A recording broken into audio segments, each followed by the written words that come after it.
Hello everyone and welcome to our webinar hosted by Norfolk Rivers Trust in partnership with our funders BFER and with money from the Heritage Lottery Fund.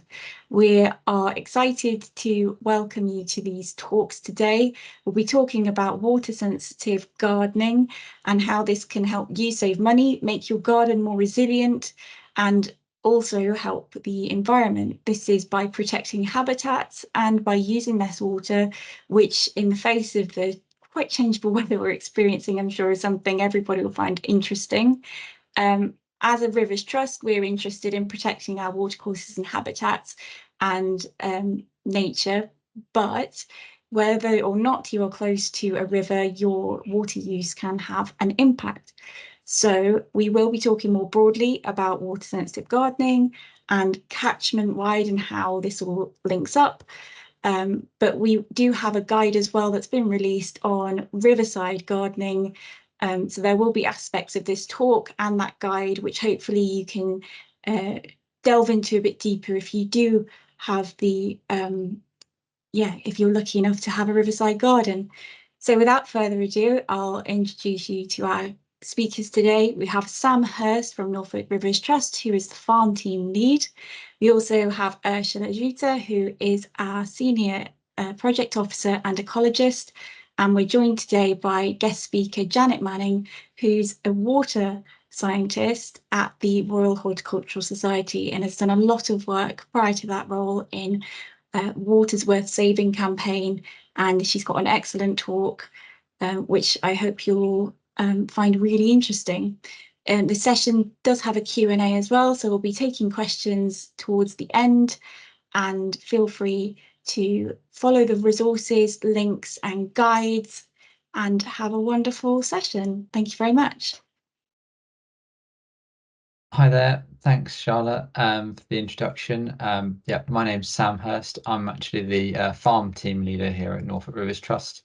But today we're obviously talking about gardens, but many of the principles still apply to smaller areas of land as they do with what we talked about with our farmers here at Norfolk Rivers Trust. We'll come on to talks from Ursula and Janet very shortly. So a little bit about the Brex Spinach and Rivers Landscape Partnership, which is the project which is sort of funding this work, and the partnership between Norfolk Rivers Trust and BFER. So we're one of 24 projects supported through the Heritage Lottery Fund, and we are 1.6 helping to restore the waters and specifically looking at managing the margins. That's that marginal land that borders watercourses and rivers, which is really key to supporting their health. We're also involved in landscape recovery pilot projects you may have heard a bit about in the Breckland area, and we run sort of a farm advisors group and other interventions on farms to benefit wildlife and the water environment. So Norfolk Rivers Trust, we'll have a little bit more on this later, I think, from Ursula, but we cover obviously Norfolk, but we do cross over down into Suffolk and even as far as Cambridgeshire, where we cover sort of areas not currently with an active Rivers Trust. We do aquatic habitat creation, conservation work. We look at education events with schools, and then, as I said, sort of advising landowners and land managers to benefit the water environment and our rivers. And that's really important because chalk streams are, a critical and rare ecosystem, of which 200 are present in England roughly, and a large proportion of the rivers and streams in Norfolk are chalk streams, which have a unique ecology and extremely important habitats, and globally rare.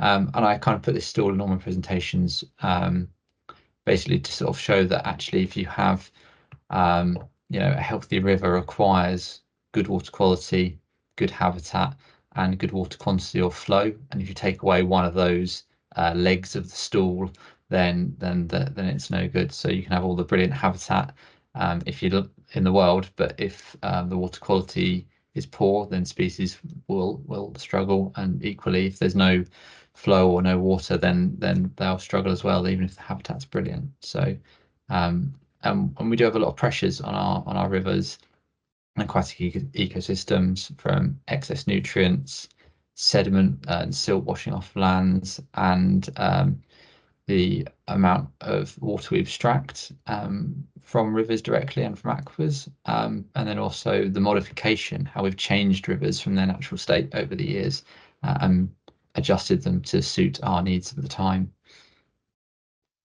And here's a little map showing the chalk streams of southern England. The blues, obviously, the chalk, which provides the base flow into those rivers. And as you can see, that the majority of them are in moderate, bad, or even in some cases poor health, as sort of measured by the Environment Agency. So we've got to do all we can to try and safeguard and improve the condition of these rivers. We have more mapping on the BFER website, which is brex.org.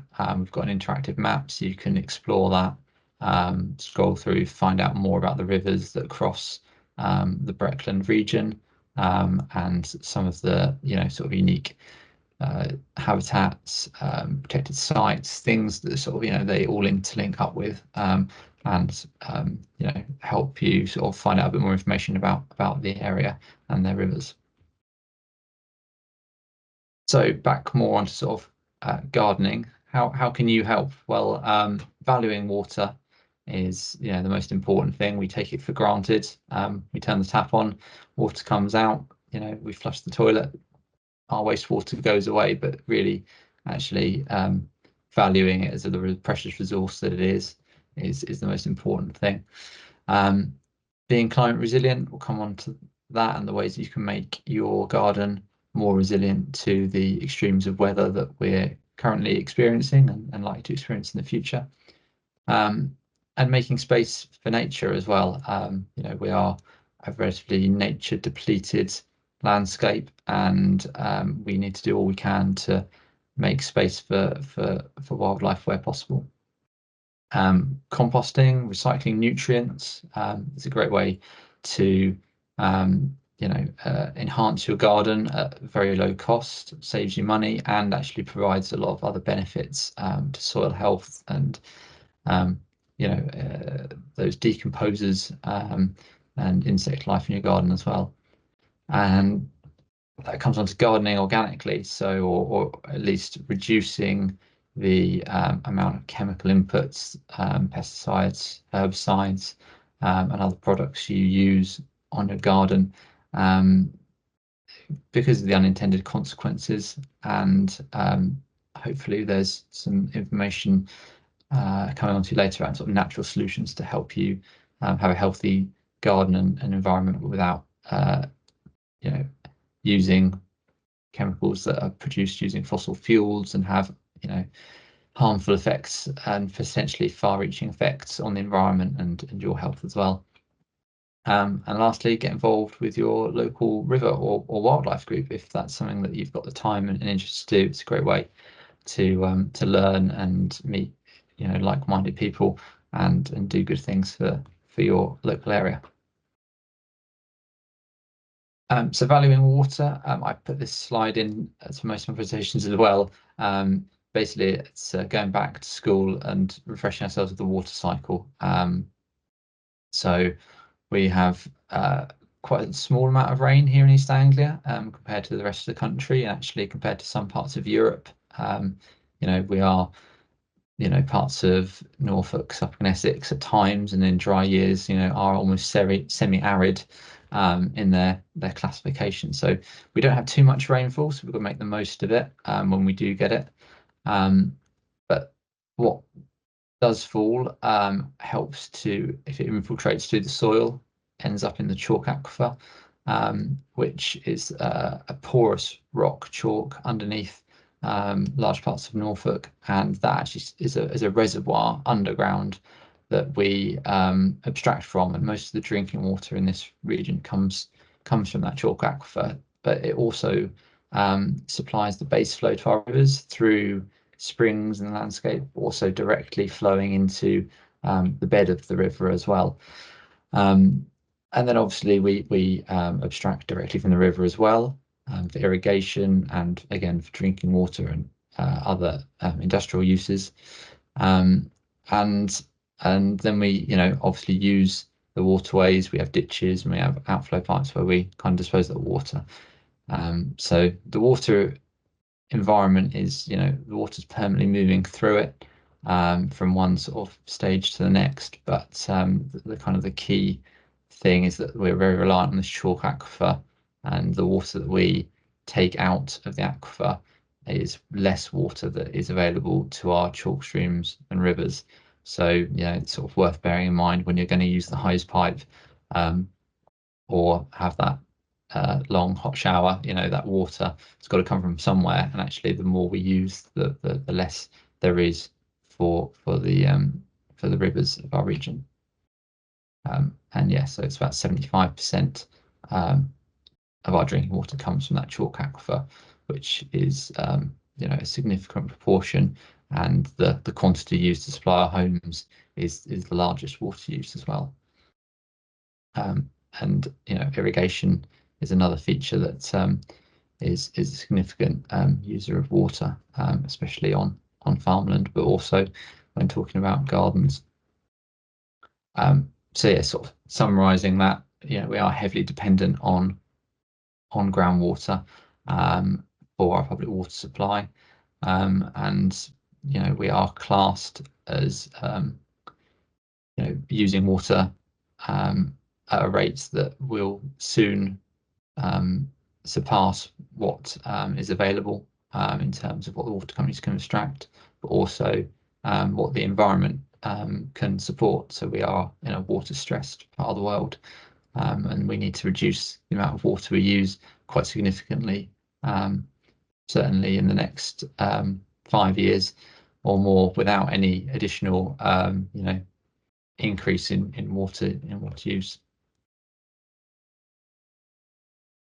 So climate resilience, it's in the news a lot recently, and is becoming more of an issue in the United Kingdom, as we're seeing changes to weather patterns, and we've just had the wettest winter, or the wettest October to February on record in East Anglia, and that's largely thought to be linked to our warming atmosphere being able to hold more water, and we obviously had the record temperatures and drought of 2022, so we are seeing more extremes of weather, and there's lots of information on the state of the UK climate from the Met Office in their reports, but yeah, the amount of rainfall we're getting is changing, and in particular the distribution of it. So there's some evidence to suggest that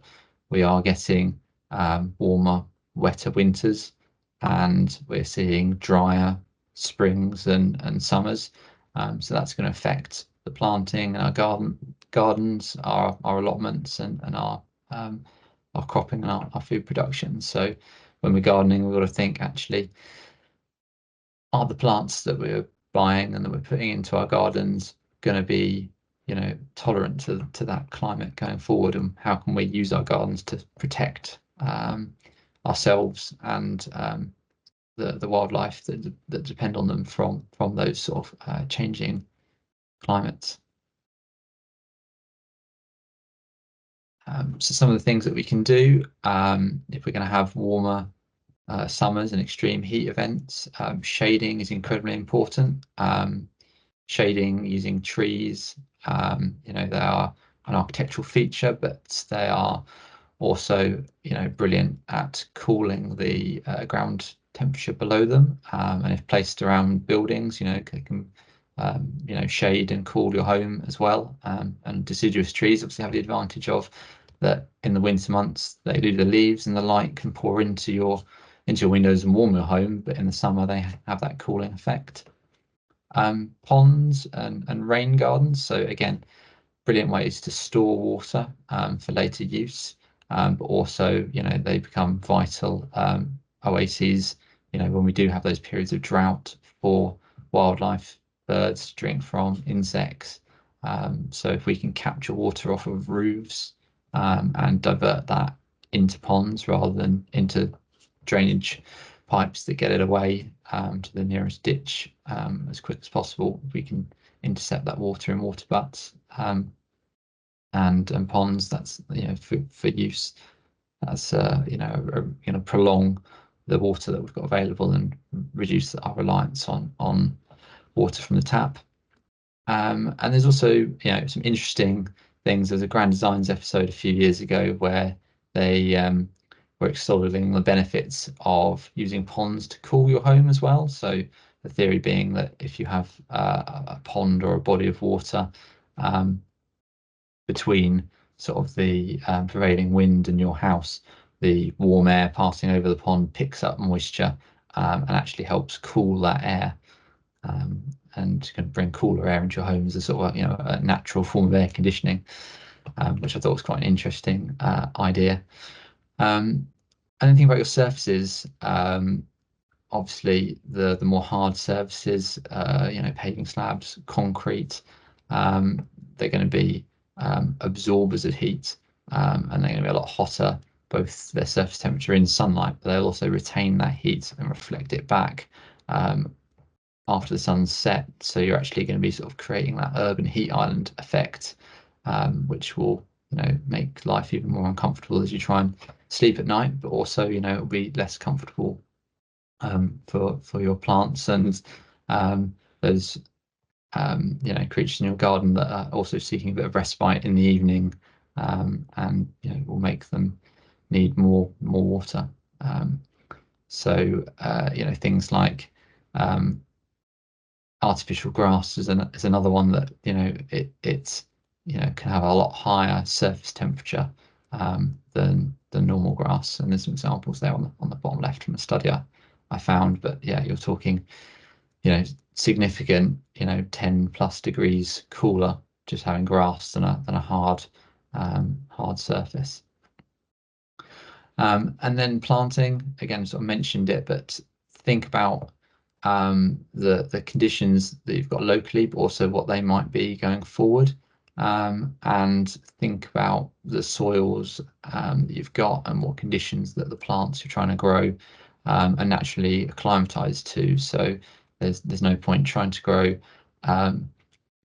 a tropical plant that needs high humidity and plenty of moisture in a sandy Norfolk soil that's on an exposed garden which gets plenty of sun and plenty of wind, because you're going to be forever watering it. And so thinking about plants that are going to be tolerant to the current climate, but also the one going forward, will save you wasting money and be more adaptable to that environment. And then of course going peat free in your compost that you buy. There's a big push for this, but it's really important, because if we're thinking about reducing climate change, digging up carbon rich peat and exposing it to air and having that oxidize and lose that carbon, which has been stored for thousands of years, is obviously a bad thing, and is going to exacerbate the effects of climate change.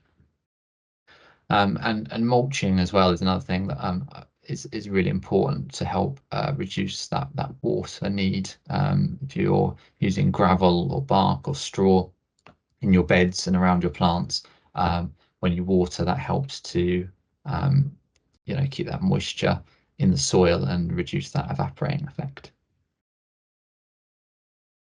So making space for nature, I'm sure many of you are doing this already, but it's really important to try and leave areas of your garden a bit wilder, a bit rougher, and try and create as many different habitats or niches as you can within your garden, so that it has a variety of niches for different invertebrates and animals to inhabit. Obviously, there's the No Mow May sort of campaign, which is brilliant for trying to leave areas of grass longer. Really a big help to insects and pollinators for any flowers, but also those seed heads are important for birds as well.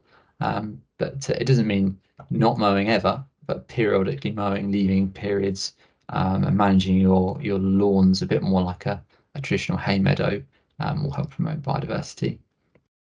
Already mentioned ponds and bogs and rain gardens, but using those naturally damper areas in your garden and keeping them that way. But the simplest thing to draw wildlife into your garden is to have a pond, however small. I've seen old washing up bowls to sinks to really tiny containers. They still add a source of water and a habitat for hundreds of species. Something I've tried this winter is sort of leaving wood piles and brash and hedge clippings, creating a bit of a dead hedge bank. Not only is that a great area for invertebrates again to overwinter, but hedgehogs can get in there and hibernate, other mammals, newts and toads. They'll love any area like that where they've got good cover and hidden from predators. So if you've got a quiet spot, even if it's just a couple of logs, you can pile up. Dead wood is a really important and much minimized habitat in our countryside. So that having that decomposing wood, perfect beetle larvae and other insects. So it really is helping to create a more diverse food ecosystem in your garden. And it's also important to link to the wider landscape. Think what's around your garden. If you're in a town or city, that's not always easy, but think about the nearest park to you, what's there, what animals are present, how can your garden help link to that? Is it a case of planting a tree or something so that your garden can become a bit of a stopping point as creatures move, birds move between the parks and other gardens.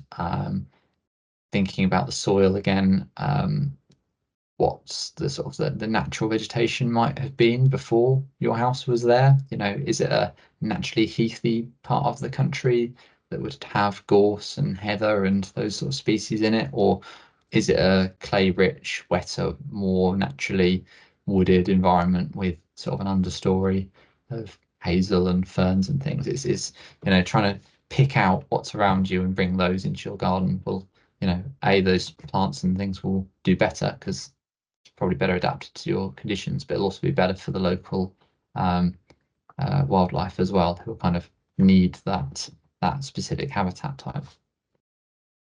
And lastly, be lazy, especially in the autumn. Neat and tidy gardens aren't always the best. So yeah, leave things to go to seed, leave things a bit rougher, and don't beat yourself up about not getting out there all the time and keeping it as pristine as your neighbours perhaps. Composting mentions a brilliant way of recycling nutrients. It really helps build organic matter in your soil. It helps feed the soil with the nutrients it needs naturally without the need of fertilizers and sort of synthetic additions.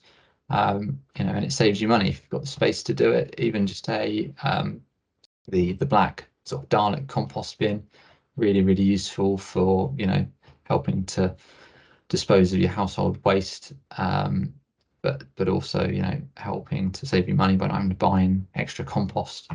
But it's important to site them carefully because they do produce leachates. So all the different types generally produce leachates, some more than others, and depending on how dry the material is you're putting on there. But that liquid that seeps out of compost heaps again can be very nutrient rich, can be quite acidic. So I know there are some people who plant specific things around their compost heaps to help soak up that nutrient. So sometimes if you've got your compost heap next to your vegetable patch, that can be beneficial to things that require a lot of nutrient, like some of the brassicas. They're good at hoovering up excess nitrogen. but it's being aware of where you site things. So you don't want to be putting your grass heaps and your compost bins anywhere near a watercourse or a drain, or even near the soakaway for your house. If your rainwater goes into a soakaway pit in your garden, put a compost heap near that, you could actually be leaching nutrients into that groundwater aquifer, which can pollute drinking water, but also then find its way and adding nutrient into rivers as well. There's also links out there to things that you should and shouldn't compost, particularly around non-native plants and invasive plants. You don't want to be putting those in your compost because you could be potentially spreading those around your garden and further afield. And there's a little guide here of things that you shouldn't compost. So yeah, if you have any of those, best to seek expert advice on how to dispose of them. So gardening organically, again, if you can't garden completely organically, certainly reducing those synthetic fertilizers and chemicals, primarily because often unnecessary, expensive, and our environment is becoming depleted of insects, and a large part of that is due to the use of pesticides and fungicides, as well as our changing land use. So things like removing green fly and black fly just with a spray bottle water, blasting them off. Using natural predators is now increasingly common on farmland as well. People are buying in nematodes and beneficial insects that are targeting specific pests in some cases. So you can get these, mail order through the post even. And obviously things like ladybirds and ladybird larvae are brilliant at tackling green fly. So again, if you do have a particular pest problem that you can't exclude via netting or other sort of like manual means, think about actually what's their natural predator and can I promote them in my garden through other means to try and reduce that pest burden. Companion planting, again, I'm a big fan of planting nasturtiums as a way of trying to draw the slugs away from any of my vegetables and salads. So, can you have a sacrificial crop, or using strong smelling plants such as marigolds or lavender, rosemary, and things that are going to kind of deter some of those flying insects from finding your vegetables or flowers. Slug pellets, do check them. So metaldehyde was a chemical that was in the blue slug pellets a few years ago, but has now been banned for use, primarily because it's very stable in the water environment and we couldn't remove it from drinking water and from our human sources. And so although it's been banned, they were obviously on sale for a long time, and people sometimes have those still in their sheds and garages. So if you have got, if you are using slug pellets, make sure that they are the ferric phosphate metaldehyde free ones. And if you have got metaldehyde ones, please dispose of them appropriately. Some of the water companies will actually help dispose of them for you. And if you do need to sort of control weeds, or you're creating an area for your allotment, instead of sort of using glyphosate or sprays, think about either cultivations or the sort of no dig methods of using cardboard or a plastic sheet to sort of cover the area and just block out all the light to prevent weeds growing, or to sort of start again on your allotment area. And then watering efficiently. Again, if you can kind of use those mulches, water at the roots of some plants, have pipes that go under the ground, you can get that water to where it's needed rather than having it evaporate off the surface. But there's loads of great tips and advice online. So do check out the Water's Worth Saving website and some of the sort of associated videos and tips that people have. So yeah, wealth of information out there. And hopefully, if we kind of, take those steps to make our gardens a little bit more nature friendly, a little bit more climate resilient, and we can use water more sparingly or more efficiently, then we'll have kind of less like this, less examples of manicured lawns, revetted riverbanks, dreaded artificial grass, invasive pond weed species. Be very careful when you're buying aquatic plants that they are what they say they are, and that they're not from far afield and could cause problems to the water environment if they escape. And yeah, there's a big trend for sort of outdoor sort of living rooms and porcelain slabbed and paved over areas. Try and, if you are going to have somewhere that's a great outside space, enjoy the outside, but try and have spaces for plants and habitat for wildlife, as well as just an outdoor sort of living area. And if we do that, we can kind of promote more of this. We can have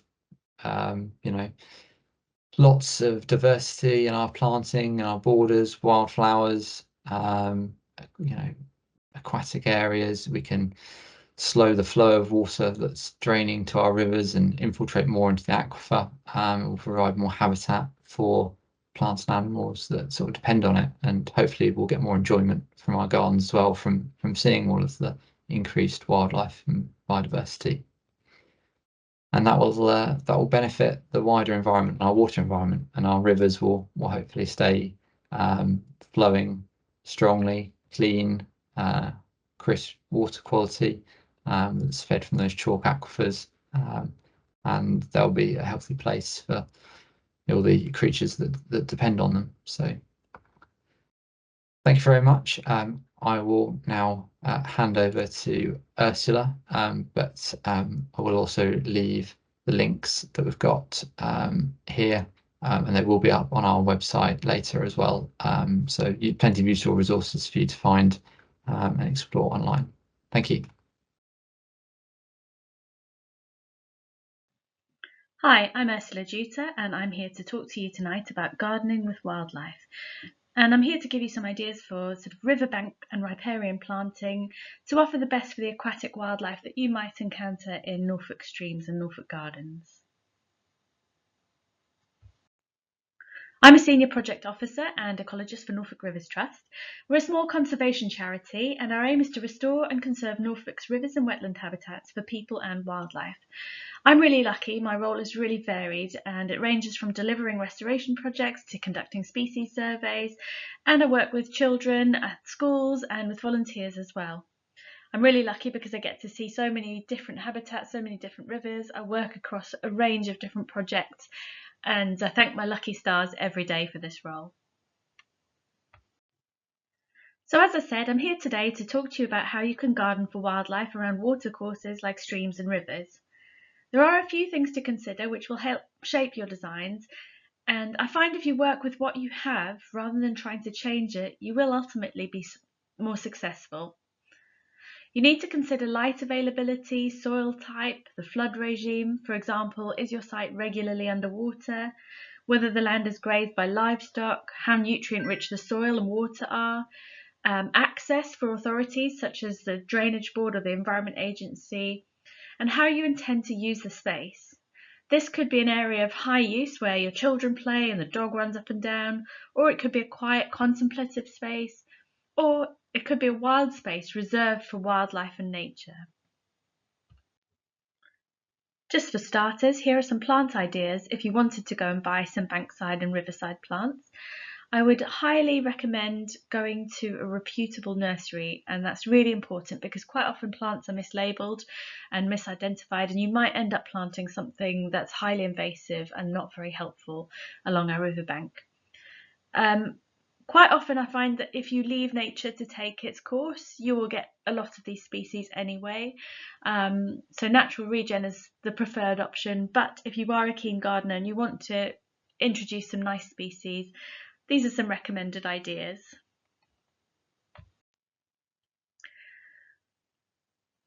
Creating diversity is probably one of the most important parts of creating a wildlife garden. These two pictures are a very stark contrast. As you can see, the picture on the left has lots of different edge habitat, it's got different sward height, it's got loads of different species of plants, it's got some living stuff, it's got some dead wood in the distance, it's got a bit of shade, it's got a bit of light, whereas the picture on the right is a very uniform channel. There's no diversity, there's no in-channel diversity at all. On the banks, you can see they're very, very heavily strimmed and very heavily mown and managed. And this offers absolutely nothing for anything, really. Water voles might feed there, but they wouldn't stop and shelter there. There's very little for any pollinators or for any insects. Fish are too exposed, so wouldn't thrive in that location either. So offering diversity is probably your priority when you are planning a wildlife garden. By creating that diversity in the garden, you are supplying a food web. Food webs are incredibly complex. Each species plays a part in the food chain, some of which we will probably never understand. This is why it is so important to provide as much natural habitat as possible in order to protect and provide for all. If you remove one part of a food chain, such as the insects by spraying insecticide, then you may lose many other species higher up in the food chain, which relied on those insects. Herbicides and vegetation removal in the river channel can have a dramatic impact on the whole food web in the surrounding area. Water levels can also impact a wide range of species, especially in times of drought, when pollutants are really concentrated in the watercourse. By using less water in the home and the garden, you can reduce groundwater abstraction and in turn protect wildlife. By creating that diverse habitat, you will probably encourage a range of species. We'll move on to some of the riverside and aquatic species that you might like to encourage into your garden, starting with water voles. In Britain, they seem to have become associated with water. However, on the continent, they live in dry meadows, so the line of thought is that they've probably been pushed to the edge of their range due to the intensive land management in the UK. They escape predators by diving underwater and swimming to their entrance holes, which are burrows usually just along or under the waterline. Their predators are wide-ranging, from herons to pike, and mink are known to decimate entire water vole populations. The best habitat you can provide is a wide vegetated and undisturbed riverbank. They are a protected species, and it is an offence to intentionally destroy or damage their burrows or places of shelter. Mowing can disturb them, and it removes their shelter and food, and cattle grazing on the bank can destroy their burrowing habitat. Water voles leave little telltale signs of their presence, including feeding stations and latrines, and you will quite often hear a loud plop when they seek refuge in the water. This diagram provides an excellent scheme to what you might expect for water vole habitat. On the bottom it says predator protection zone, ideally at least 6 meters wide. That's the sort of width of margin that you should leave unmown for water voles. Even a 3-meter buffer has been shown to be suitable habitat for water voles, but giving nature space is the best option. They do need about 1 meter of water, if not deeper, to dive into to escape predators as well. Although, as I mentioned, they do live in dry meadows on the continent. So this is possibly just a bit of a myth, and they will escape into any burrow or any hole that they can. Next, we're looking at some fantastic predatory insects, the dragonflies and damselflies. They're amazing at hunting in both their larval and adult form, preying on mosquitoes, gnats, and even small fish. They do need a clean and reliable source of water, so make sure your pond or stream isn't polluted, and you can do that by checking your septic tank and reducing any nutrient load coming from your house. They do also require vegetation to lay their eggs in and for the adults to perch on when hunting, so please do leave vegetation in your stream and in your pond rather than clearing it out.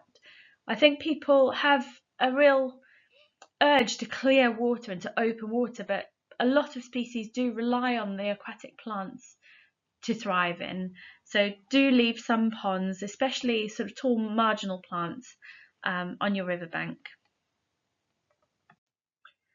These are probably one of Britain's favourite aquatic species. Everyone gets a buzz when they see a kingfisher.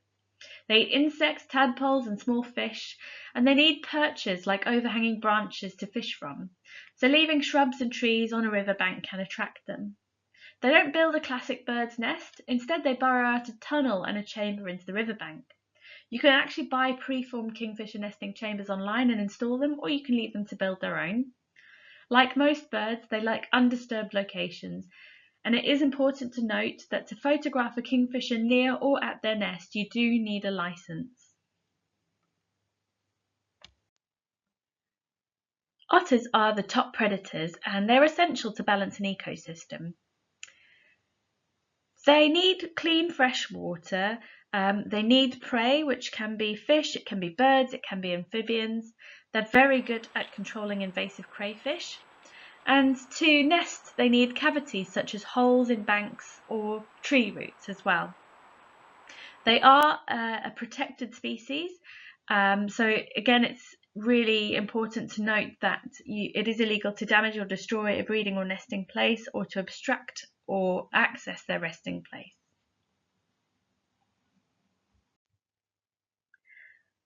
Mayflies are a pretty iconic species. There are some ancient fossils containing mayflies, so we know that they've been around for a long time, and they're an essential part of the aquatic and terrestrial food chain. They have fascinating life cycles. Some of the nymphs are very long-lived, 2 to 3 years, but the adults only live for 24 hours, and they quite often hatch en masse. They'll just breed and literally die or become fish food. They eat a very wide-ranging variety of plants and insects and detritus, depending on what species they are. And again, they have very varied habitat requirements, depending on the species. Mayfly and a lot of other aquatic invertebrates are extremely sensitive to flea and tick treatment. So keeping dogs and sheep out of rivers is really important. Any flea treatment or tick treatment often washes off dog fur and into the watercourse and can have devastating impacts. There are a number of things to watch out for on our riverbanks, mostly non-native and invasive species. So New Zealand pygmy weed in ponds, for example, can cover and smother the whole watercourse. American mink, as I mentioned, they can wipe out entire watervole populations. Japanese knotweed, which is definitely on the up in Norfolk. Himalayan balsam, which is rife and unfortunately not being controlled as much as it should be. Parrot's feather, which is quite often bought at garden centres. Floating pennywort is another one to be concerned about. It covers rafts of the river. Giant hogweed, which can cause horrible sensitive burns and skin sensitivity. Chinese mitten crabs, which are possibly even more concerning than American signal crayfish, and killer shrimp and also demon shrimp. Other ones I would add are signal crayfish, which is the American one with the really red claws. Unfortunately, there is no way of controlling them. Trapping does not work. So at the moment, the guidance is to leave them as they are. They control their own populations. And as I mentioned, the otter does a very good job. So do herons and so do eels. And a lot of fish species will eat signal crayfish. Alexander's is another one I would say is one to watch. At the moment, it's not considered invasive. However, it is spreading very quickly across our Norfolk roads and into gardens. If you see it, I would remove it quite quickly because it's set seed and it's spreading very quickly. It's surviving our very mild winters too. It's also important to report non-natives on iRecord. It's actually important to report all species, I would say, because the more reports they have, the better understanding we have of where species are spreading to and how they're coping with climate change and habitat change. So some take-home messages. Nature needs mess. Please fight the urge to tidy your gardens. Wildlife thrives when there's vegetation in and around the channel, so don't remove all of the vegetation if you can. Reduce your nutrient input into your house, into your garden, into your compost. Check your septic tanks. Don't fertilise near the river and don't have compost heaps on the bank because they're just a massive surge of nutrients into the watercourse and into the soil. Water levels can be affected by drought and flooding, which can impact wildlife distribution and survival. Make space for wildlife to adapt. And watch your water use at home and in the garden. Every drop is precious. It's also important to report pollution incidents to the Environment Agency. Their phone number is 0800 80 70 60. You can also do this anonymously if you're concerned about reporting somebody that you know. Thank you. I really appreciate you taking your time to come along to this talk, and I'm more than happy to take questions. I just thought I'd post a lovely picture of a river that has had a little bit of habitat modification to create some open space, and with a little bit of shading but also some open water. You can see how much edge habitat there is. There's woody debris on the banks, there's woody debris in the channel, there's vegetation in the channel, there's tall vegetation all the way around, there's ivy on the trees, and I think this is just my idea of heaven, and probably the idea of heaven for most species. Just a little bit of inspiration possibly for what you might like to do next to your riverbank. Thank you. Good night.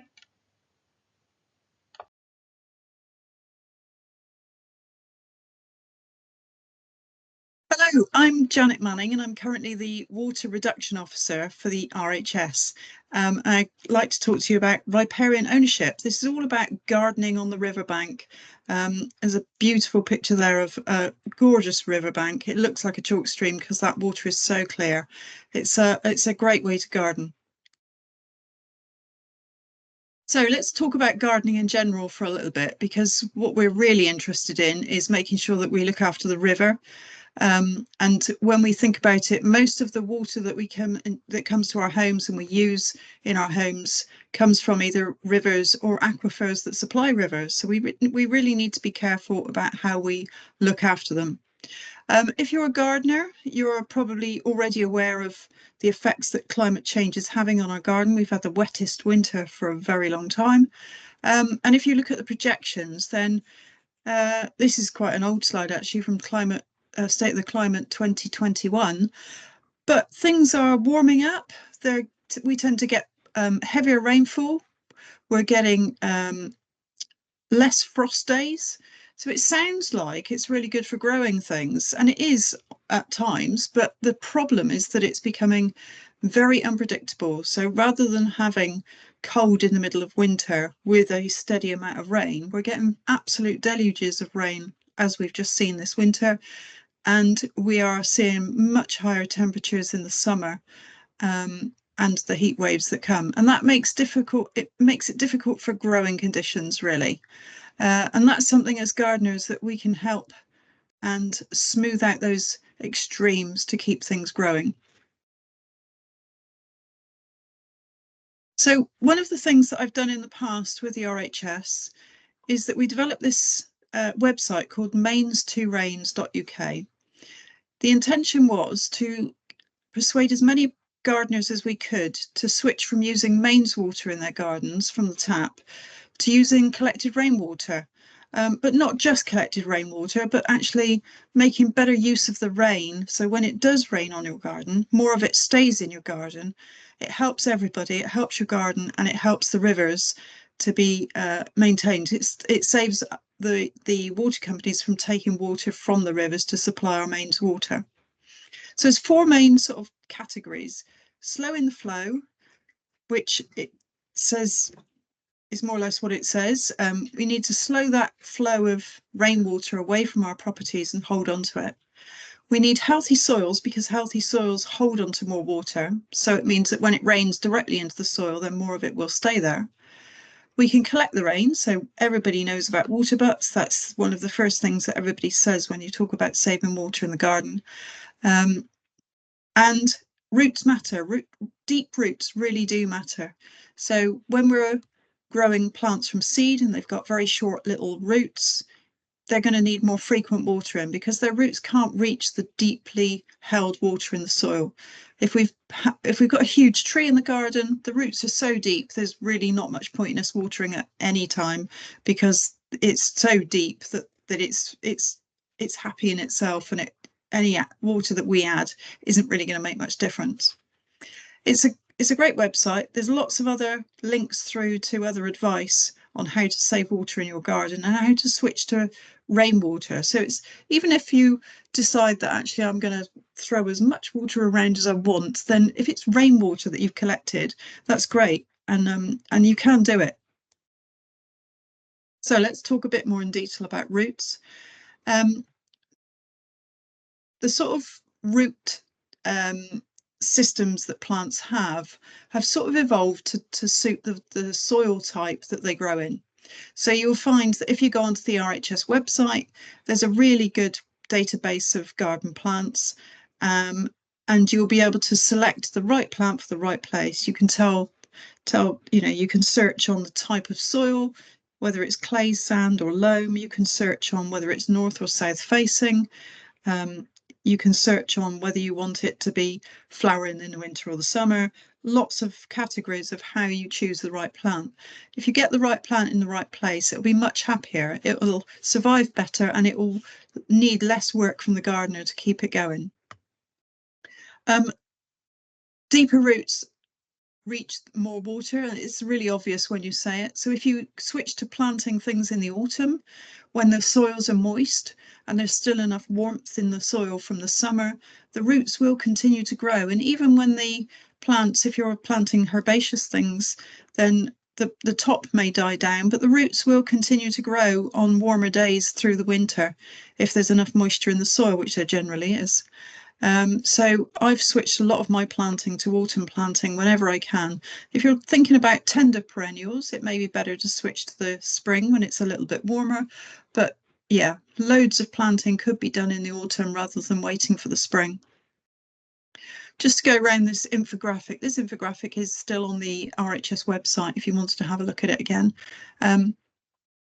It just suggests some of the things that we can do in our gardens, such as being aware of that difference in your soils. So if you've got clay, loam or sand, and the amount of rain that you have will go to a different depth depending on that soil type. So if you imagine clay soils, they're a bit sort of sticky, and the water will stay in the top layers because there's such fine particles. The water spreads through all those particles very easily. So it tends to spread horizontally rather than going down into the depth of the soil. If you've got sand, on the other hand, because it's so free draining, that same amount of water will reach a much deeper depth. So you get that drought tolerance by taking the water away from the surface, so that the surface evaporation is much less. But you need to choose the right plants that can go then down into the deeper layers to reach that moisture. So when you put it like that, shallow roots, they'll take frequent water in. So you don't need to add lots of water. You just need to do it more frequently. And if you've got deeper roots, you can water a lot less frequently. But when you do water, you need to add more volume so that it does reach down into the deeper layers. Using a watering can is always a better idea than using a hose, because you can direct the water direct to the roots. There isn't much point in watering the foliage. All it does is encourage mold and mildew, and keeping the surface of the soil really wet all the time will just encourage the slugs and snails out to eat your plants. So this slide here, this really was a bit of a light bulb moment for me. So there's a database on the Wageningen University's website, which is drawings of root systems. It's really interesting. It's not a huge database. There's quite a few plants that are missing, but there's enough there to give you a feel for what's going on. And I just picked out 2 plants. One which I knew likes, sandy, chalkier soils and can cope with heat and drought better, and one which likes wet soil. So on the left we've got Salvia nemorosa, and on the right we've got good old Allium porum, a leek, like a leek vegetable that you would eat. Leeks do like a lot of water, and you can see I've put the pictures so that the scales, there's a scale, a depth scale on the left, which is the same for both by moving the pictures around. And you can see actually that salvia, it gets its drought tolerance by having a really deep root system. The scale goes down to actually 1.8 meters. That's sort of as tall as your living room, really, that the roots can go down that deeply. And And when you compare it to the leek, which has only got roots that go down to about 60 centimetres, it sort of makes sense. It's really important for roots to have oxygen as well as water. So if you've got a sandy soil with big open air spaces, the water will go down deep, but also the air will go down deep. And if you can't get the air down deep, then your roots won't grow. Allium is likely to be quite happy in a more clay soil, which will hold lots of water, which it likes, but the oxygen can't the oxygen doesn't get replaced. So every time it rains, when there's water draining down through, it's sort of pulling the oxygen in behind it. And if that can't happen in a clay soil, then the roots cannot go much deeper than 60 centimetres because the oxygen isn't available for the roots to grow and respire. So yeah, matching the right roots to the right soil type is really important from an oxygen point of view. So let's go back to watercourses and talk about rivers. First thing is recognising what a watercourse is. If you see a beautiful river like those two pictures there, that's the River Wharfe in Ilkley, and a beautiful chalk stream, courtesy of Mike Blackmore at the Wessex Rivers Trust. That's a chalk stream. They look very obviously watercourses, they're very obviously rivers, but there's lots of names that are used as well. There's a few there: river, brook, beck, ditch, stream, leat, goyle, rhine, or reen, whichever way you pronounce it, culvert, ravine, gully. There's lots of names to them. They're all watercourses, and a watercourse is really basically anything that's natural or artificial through which water flows. And the thing is, it's the water flowing is the problem. So if we end up with pollution, for example, the fact that the water's flowing means that that pollution is going to be carried away. It's going to affect more than just that one location where it enters the water. And that's the problem. So the watercourse, it's really important to protect the watercourse itself because it will take things on and contaminate everything. So here's some examples of watercourses within the RHS. So on the left, we've got Oak Beck, which actually runs through the middle of Harlow Carr Gardens. It's very pretty, it's very gardened, as you can see. There is a waterfall in the middle of the garden. It makes a really good streamside garden. But equally at Harlow Carr, we've got some site drainage. So it's quite a hilly site, and we do have site drainage, which actually comes from a housing estate, which is on the opposite side of the road from the entrance, and that works its way down through the garden into Oak Beck. This is before it reaches Oak Beck, and that's been gardened with rock garden and a series of pools to help slow the flow and let any sediment settle out. You can see that water looks a little bit cloudy there because it had been raining really heavily when I took that photo.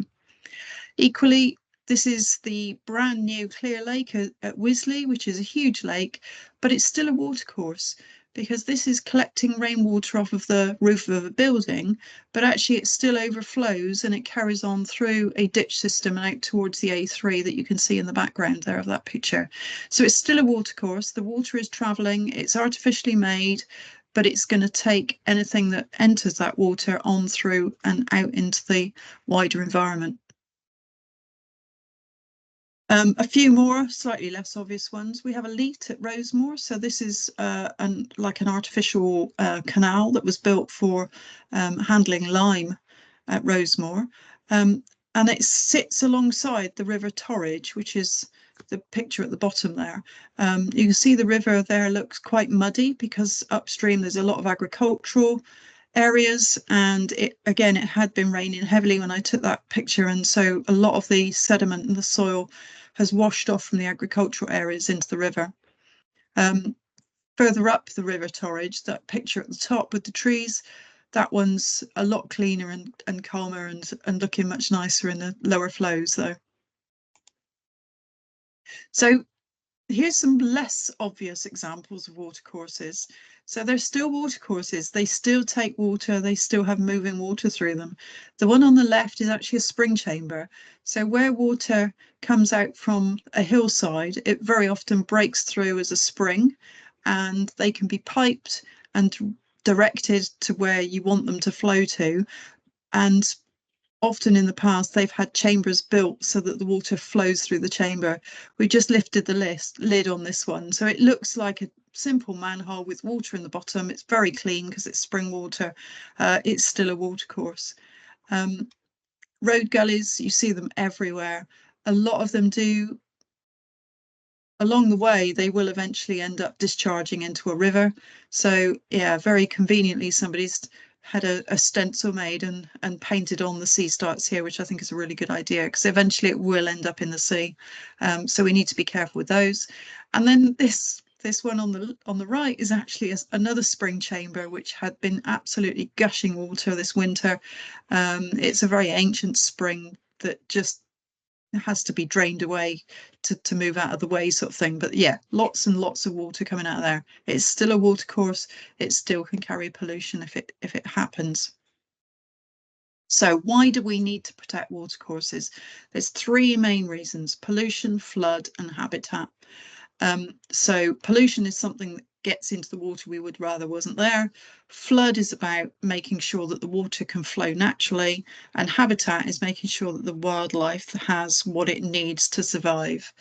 So in a bit more detail, the sort of typical pollutions that you might see around a garden site, you could have topsoil that's been disturbed that then washes into the river because it's not got the roots to hold it into the banks.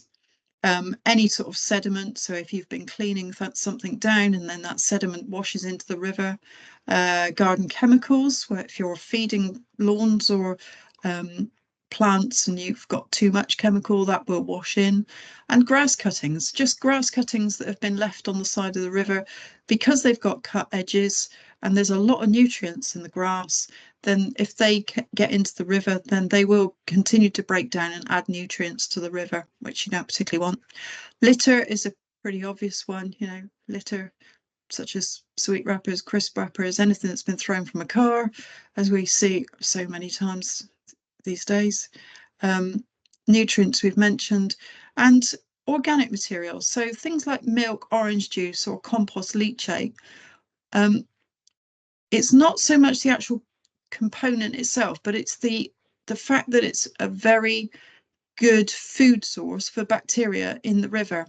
And then what happens is the bacteria will absolutely go to town and eat all of that material. So milk is extremely nutritious, as is orange juice, and that will then use up the oxygen because the bacteria are working so hard, and the respiration of the bacteria use up the oxygen, and that means that the larger animals such as fish will struggle to have enough oxygen to breathe.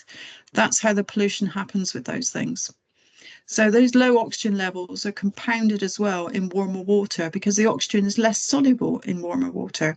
So if you've got a combination of a really warm sunny day, a pollution incident where there's low flow in the water, so there's less movement of water to help the oxygen dissolve in the water, then that's a combination that's going to end up with river pollution that affects things like fish. They're really going to struggle.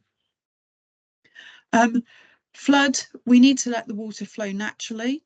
It's quite a difficult one. This is one where it is good to ask for advice on flood, because sometimes it's good to hold water back, sometimes it's better to let it flow a bit more naturally.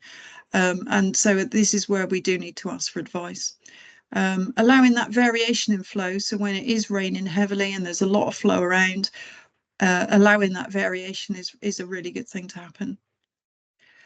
Habitat, so yeah, there's protected species of wildlife such as water voles that live in the riverbanks, and everything that needs, all the living things that are using the river need oxygen to survive. A lot less oxygen is available in water than in air, so it's really important that there are sort of quiet areas for juvenile fish that are kept oxygenated and not covered in sediment, which can stop the oxygen dissolving into the lower levels. We've got burrowing animals like water voles, as I mentioned, and invasive species can upset this balance, such as Himalayan balsam, which is the lovely pink flower. It looks very nice, the bees love it, but it's very invasive and it can overtake lots of other more native species. So if we're going to garden on a riverbank, we need to be really careful of all of these things, and we do need to ask permission for some of it. So there's some suggestions there: dredging, sediment to provide more space for water to flow. There's a couple of things that can happen there, where if you disturb lots of sediment, then it can release nutrients and organic material into the water, which then again bacteria will live on that and take the oxygen levels down. If you're changing the shape of the watercourse, then you're changing the flood risk. So yes, you need to ask permission for that. Discharging wastewater into the watercourse is an absolute no-no, because that's just straightforward pollution. Discharging surface water drainage, that's something you really need to be careful of.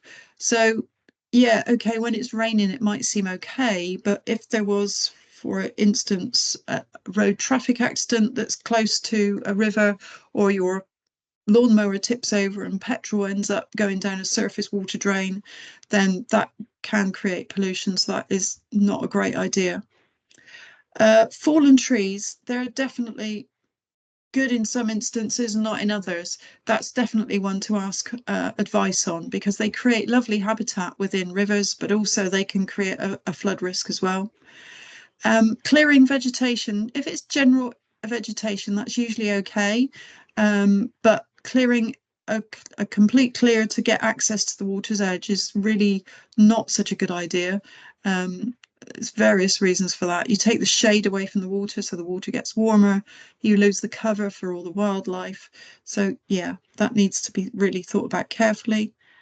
Spraying pesticides, absolutely, you need a certificate for that, and that would be considered pollution. You're not allowed to spray within a metre of a watercourse, so you do need a certificate, you know, and that's proper training to be able to do that. Formal planting, yes, that's not,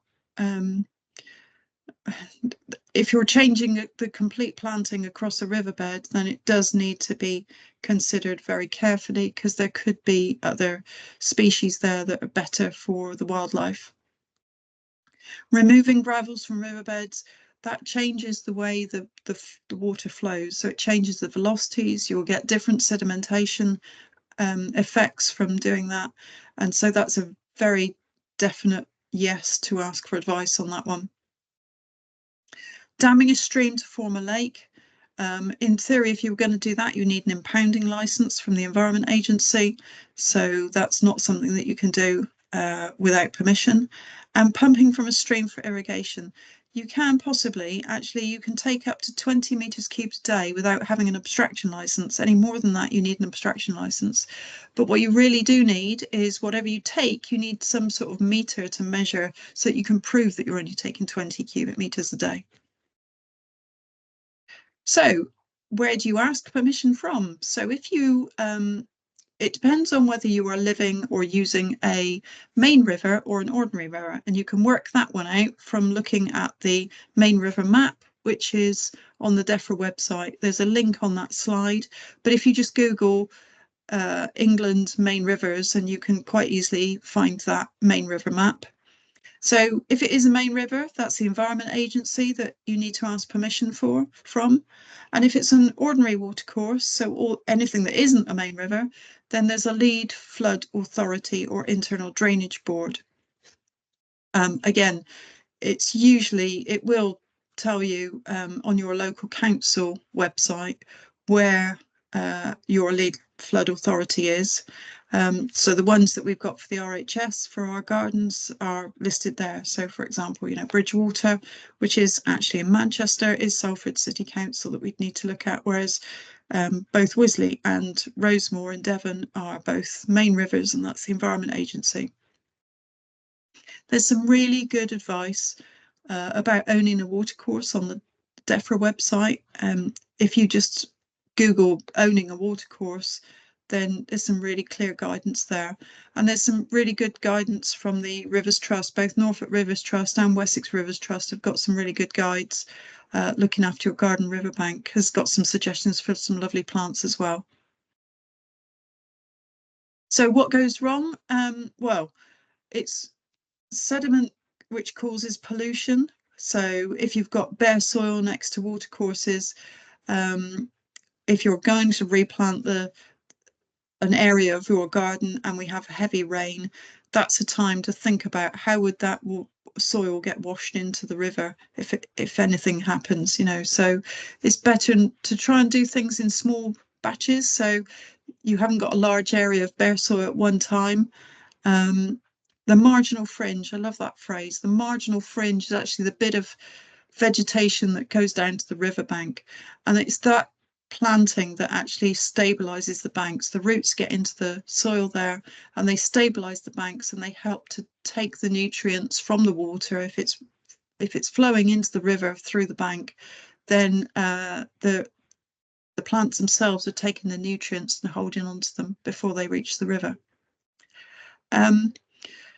Concrete, brick and wooden shuttering that's artificially put onto a riverbank, it will increase the runoff, because instead of that gentle diffuse seepage of water, you've got a sudden drop, which will increase the velocity of the water. It will take more sediment, it will take more runoff into the water. And also, if it's an artificial thing, then it needs more maintenance, so you need to sort of replace things. They will break eventually, whereas if you've got naturally planted marginal fringe, chances are those plants will just regenerate themselves. They'll either grow from the root stolons or they'll self-seed themselves, and they'll just keep going. Much easier to manage. If we talk about chemical pollution, then leaving the marginal fringe to grow naturally actually acts to help sort of diffuse anything that's going into the river. So if you did have nutrients, then the plants could take them up before it reaches the river. Again, we've mentioned knowing where your surface drain systems are, just in case of a spill. And chemical stores, if you are a large garden and you are using chemicals, you know, if you've got them tucked in a shed or something, you need to know where you know, if anything's spilt, then where does it end up to? And leachate from compost, this is a relatively simple one, but if you decide that actually having the compost heap too close to the river, that leachate that's going to come from your compost is going to end up in the river. Much better to move that compost heap further back away from the river. And I've grown some really good pumpkins actually alongside my compost heap, so they're sort of catching all the nutrients and turning them into something useful, like pumpkins, rather than leaving it for pollution.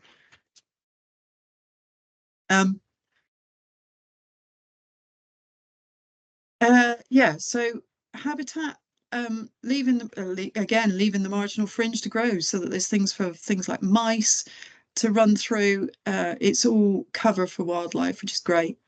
British natives. Now, yeah, I'm from the RHS. We love having garden cultivars, but actually, if you're trying to garden on a riverbank, it's not the easiest or safest place usually. So if you choose British natives, the chances are they will look after themselves rather than needing lots of cultivation. Taking away invasive species like the Himalayan balsam, Japanese knotweed, that's that's got to be done really. And overhanging branches, they shade and they'll cool the water. It doesn't just provide cover for birds, but it also helps to cool the water, and that keeps the oxygen levels up. So some of the responsibilities and legislation. So if you see anything that you think is you know, pollution or something that doesn't look right, you can always call the Environment Agency Instant Hotline, which is the number there. Clearing trash screens. If there's a screen that's been put in place and it is getting blocked, then that's fine. Please do, you know, unblock it, let the water flow. But if you're going to build a weir or a dam, then you do need an impounding license or advice on impounding, and then taking water out of the river would need an abstraction license. Again, you know, can't say it often enough, know the limits of the drainage system. Septic tanks, sewage treatment, private sewage treatment works, they may not have permits, but you still have a responsibility to make sure that they're working correctly. Yeah, and obviously wildlife again. Consequences of not doing these things. This is a really extreme example, but there is one farmer who ended up in prison. I think he ended up with a 10-month prison sentence in the end, with a £600,000 fine. He decided he was going to dredge the river, sort out what he thought was flood risk to help properties further downstream. and he managed to destroy a whole mile-long section of a SSSI. It's an extreme example. I'm sure lots of people would never do this, but it does sort of highlight the risk to reputations if we just do things without permission. It's always better to ask permission to make sure that it's okay. And some further reading. So there's some great advice on the RHS website. There's a new water hub which has been recently updated as well, all about managing water in your garden, and anything that you can do to switch to using rainwater rather than mains water is going to help your local river, even if you're not gardening on that riverside, because more water then stays in the river. There's a link there to the Garden Riverbank Guide from the Wessex Rivers Trust, and there's some other gardening advice, some of which I've written myself, on the Water UK website, which is Water's Worth Saving. Yeah, lots of blogs and things on there. So lots more information if you want to find out more. And that's the end. Thank you very much for listening. Fertilizer use, is it ever appropriate in your view from the work you've done with okay, so yeah, if you're keen on feeding your lawn, say, let's talk about lawn fertilizer.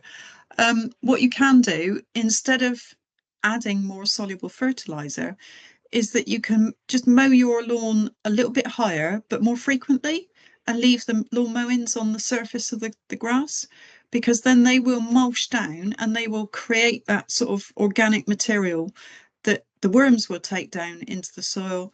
That will recycle those nutrients straight back into the soil, and the grass can continue to grow. So rather than keep taking nutrients away as lawn mowings and then bringing them back as a chemical in a bottle, you can just recycle the grass itself. So as long as you don't, leave it too long, if you leave the grass sort of 2 or 3 inches long and expect that to disappear into the lawn, it's just going to kill it, because it's going to block the light out.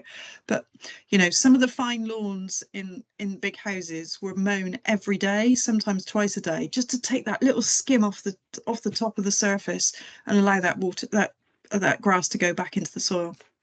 Interesting. And so that is probably going to protect it as well from drought conditions if it's established in that way. Yeah, because what you're doing is improving soil health. So you're encouraging bacteria and worms and all the little invertebrates that live in the soil to make use of the food that you're giving it as grass cuttings, and then they are keeping those openings that allow water to infiltrate, air to infiltrate. It's great. Yeah. Oh, well, good lawn tips. Unfortunately, I have slabs in my rented house. On grass cuttings as well, you mentioned about those, if they blow into the watercourse, that's not great, but some people might want, wildlife features. So is the general message then those, as you said, marginal fringes there to be left well alone with a bit of space to kind of do what they need to do, and then anything you're doing from mowing to making a wildlife area or a compost bin, is that just they're okay but not on that sensitive marginal area? Yeah, keep it away from the marginal fringe. So let the edge of the river be wild. Sometimes you can get a viewpoint from somewhere else. Okay, so you might have a little tiny bit where you can get to the river's edge. It's always nice to be able to see that edge of the river, isn't it? But yeah, leave it alone if you can, because that's where lots of wildlife happens. It's that, that boundaries are good, aren't they? Edges are good. Lots of things happen at edges. So sit back and watch it rather than disturb it. Yeah, and in itself, that's a wildlife feature, I suppose, as well, if people are wanting to do that and they're on rivers' edges in their gardens. Yeah. Real. Yeah. We did have a question about categories. I know you mentioned the RHS website has a lot of information on planting, what's best to plant where. Somebody asked about if is there any way to filter on soil type to link in with what you said about leeks and the other plant that had deep roots I can't remember earlier. There are, yeah. So the salvia and the leeks, yeah. You can choose, if you've got clay, sand, or loam, chalky soil. You can choose pH. So if you live in deep southwest where you've got nice peaty soils, or if you live in the south coast where it's all chalky, you can have a very different pH as well. So there's lots of ways of categorizing those garden plants. Pick the right one and it'll be much happier, and you will have to do a lot less work.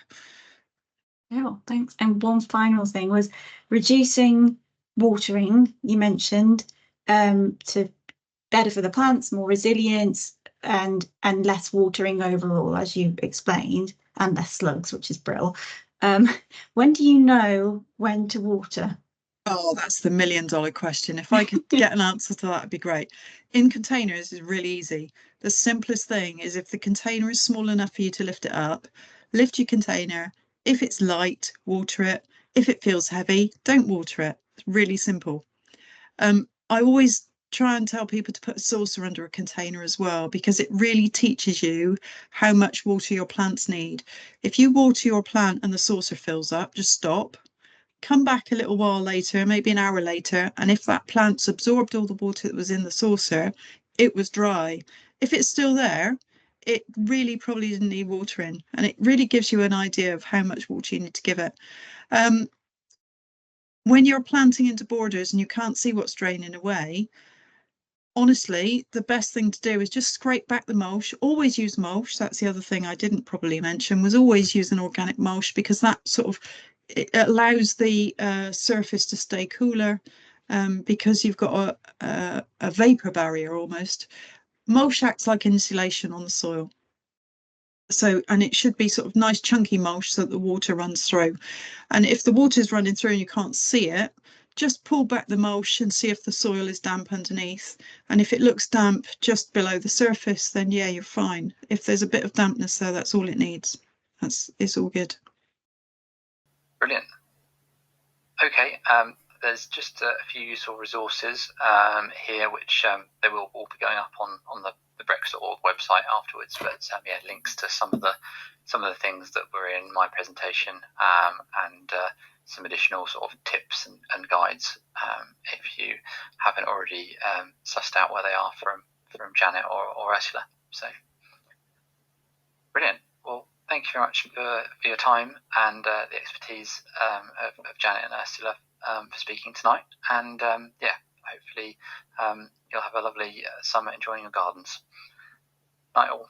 Thank you. Good night. Thank you. Thank you.